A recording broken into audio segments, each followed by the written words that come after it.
so controlling. I can't do anything without him. I mean, it's a big issue. It's almost as big as drugs. And you hear about that all the time in schools. You hear about it just at work, but you never hear about, abuse, and it's all over. What do you think you're doing? I can't believe it. When you tell an alcoholic they're an alcoholic, they don't listen. They're like, no, I don't have a problem. That's exactly how it is. You're like, no, I'm not in an abusive relationship. Until you step out of it and you actually look at the big picture. You keep kidding yourself. You're thinking, it's got to get better. It's going to get better, Then you realize it's not. And you realize you've been kidding yourself all this time. Well, you're in way too deep.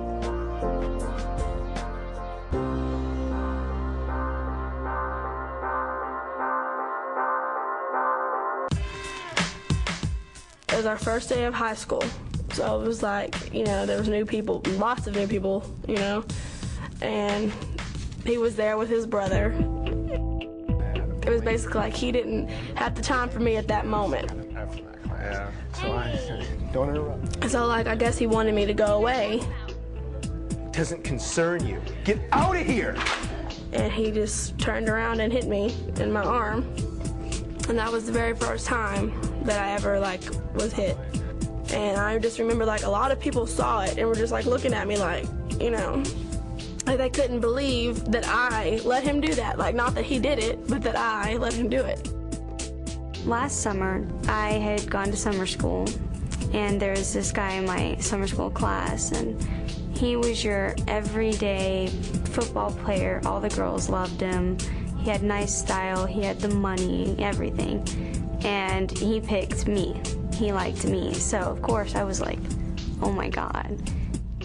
And I had always been the outcast at school, never really hanging out with the popular group. And so, we started dating, and then about 2 weeks into the relationship, he was telling me, if you don't give me the attention I need, then I'm gonna go get it from somebody else. And at first I was scared. I was like, oh, I don't wanna lose him. So, I gave him the attention. And he was making me not hang out with my friends, making me go over to his house at 2 o'clock in the morning.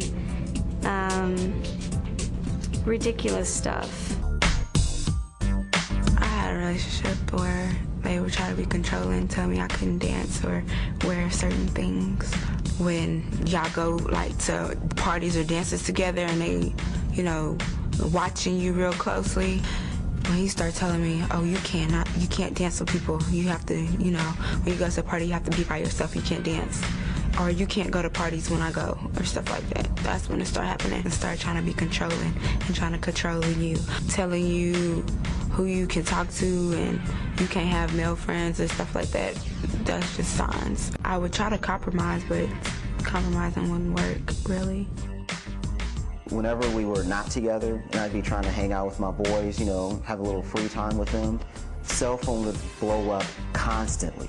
Always wanting to know, where are you at? What are you doing? What time are you coming over? Well, I don't know. Every 30 seconds I had to pick up the phone.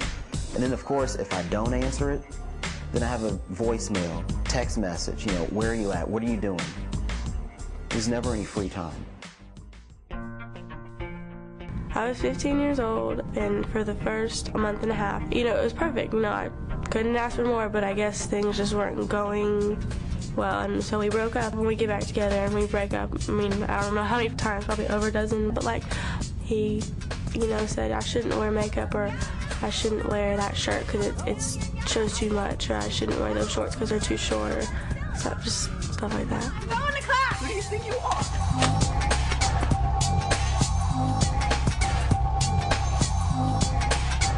He wanted to spend all of his time with me, but yet he could still have his own friends that, he can go and do whatever. But, I had to isolate myself at home.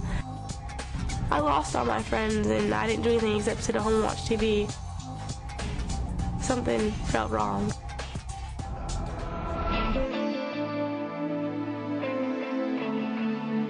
They put you down. They tell you, you're so ugly, you're so fat, nobody else is going to want to get with you. And then you start to believe it after a while. I mean, you know, anytime we went anywhere, it was always me that was reaching in my wallet to pull out, you know, for the bills, for the clothes, for the movies, for the concert tickets. You know, we both had part-time jobs.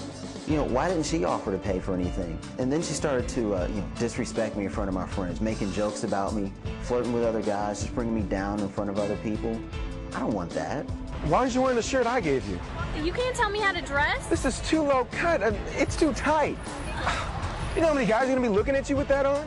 I mean, at first it was just like, well, you can't wear too short of shorts, but then it went to like spaghetti strap shirts, and it went to where it was just jeans and like long sleeves, that's all. And then it got to where who I couldn't talk to. If he didn't like the girl, I couldn't talk to her. You know, I couldn't talk to boys. And then it got to where I couldn't go anywhere without calling. I couldn't go to family's house, even if it was family right down the street. He didn't want me there. He'd rather me be at home, even if it was by myself, just so he knew where I was. If things didn't go his way, you know, he threatened to hit me or something like that, and it got crazy. He had this thing he had to pass before I did.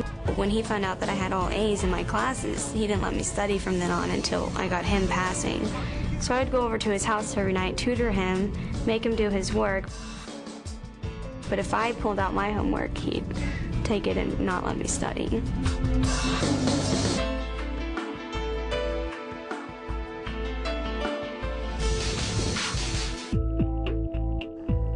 You know, I guess you start thinking you're not going to get another one. You know, you're willing to put up with anything. At least I was. It's like you forget details about the bad times, but you remember details about the good times. And I mean, it's a struggle, because it's like 1 minute you're like, I want out of this, and I'm gonna get out of this no matter what it takes. But then the next minute you're like, oh, I don't want to, and then you go back, and it's like it's off and on, off and on. But then as it starts to escalate and get worse, you kind of felt like you'll never find anybody else, or that if you do, they're gonna all be that way. But when you sit there and forgive, they're gonna start taking advantage of you and stop respecting you. I was just depressed, and my grades had dropped. I had made all A's. You don't want to shower in the morning. You don't want to get up and shower. You just get up, put clothes on, go to school. If you're mentally abused, then that can shoot you down just as much as a fist could.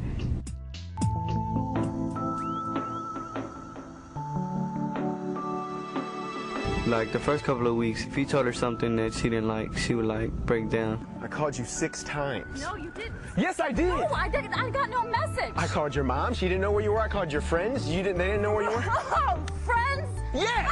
I called you. And I was like, well, this is a weak one, so I can tell her whatever I want to and she'll do it. And that's what made me feel like I could tell her to do anything, like where she can go and who she can talk to, and told her like, well, I don't like that shirt, so don't wear it. So she picked another shirt. She was crying because I was doing all this stuff. At the time, it made me feel good. I just liked the power, the control.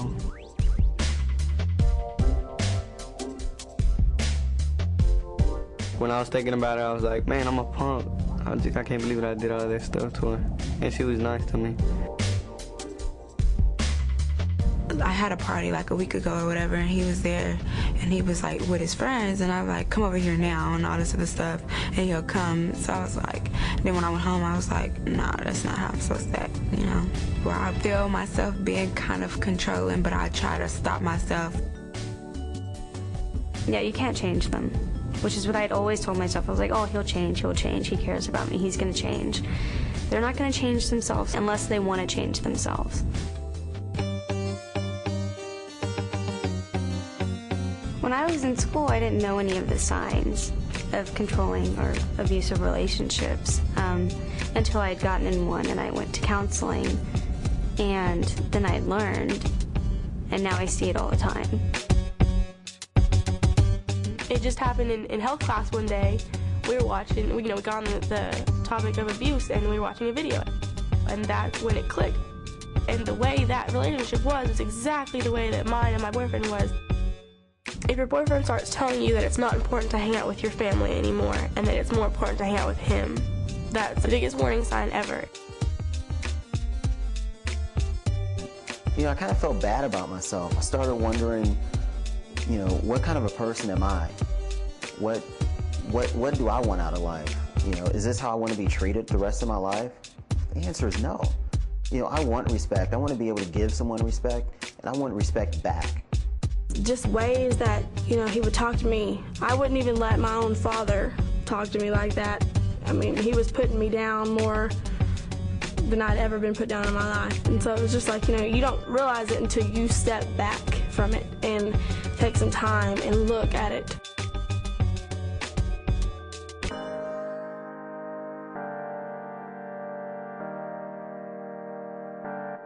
There was this one guy that tried talking to me. I was on the computer. Just working on some schoolwork that needs to get done. Oh, you know, maybe if you gave me your phone number, I wouldn't be so distracting. He got mad at me just because I told him to leave me alone, so he just started cursing me out. It's just a phone number. Why can't you just give it to me? Okay, God. if it's just a phone number, why is it such a big deal? Yeah, it's just a stupid computer. Whoops, wow. Yeah, see ya. I felt like, what's going on? You know, I don't even know you. I just told the principal, and she dealt with it, and she took care of it. Like, the first time you even see them be abusive, or like they're gonna hit you, or they get loud and they don't know how to control it, then that's when you should leave a person. I don't think you should waste any time when you even have the little bit of a feeling that it's gonna get abusive. Just either get away and just break up with them. I mean, don't talk to them. And if it gets to the point where they're not leaving you alone, then take it to somebody. Take it to your parents. Take it to the police. Do something. I mean, it's like you don't ever have to be abused by anyone. Ask a family, ask a friend, you know, ask anyone. The important thing is that you're not dealing with it yourself, that you're trying to talk with someone and work it through, because you're not going to deal with it alone. You shouldn't have to. I just did it cold turkey. I broke it off, didn't answer the calls, you know, changed my number, everything. And I salute anybody who can do that. Get your stuff back on your feet, and then when you realize that you're ready for a relationship again, get to know that person and know that he won't make the mistakes or she won't make the mistakes that your ex-boyfriend or girlfriend did. Think about before you start yelling and, you know, throwing things. You can always sit down and think about stuff. I mean, you could talk it out. There's a moment right before you hit someone that you could stop. You could say, wait a minute, you know, this is not right. Basically, you gotta give respect to get respect. Doing what you're doing to your partner, it's just gonna make your partner feel bad, and you want to see your partner be happy.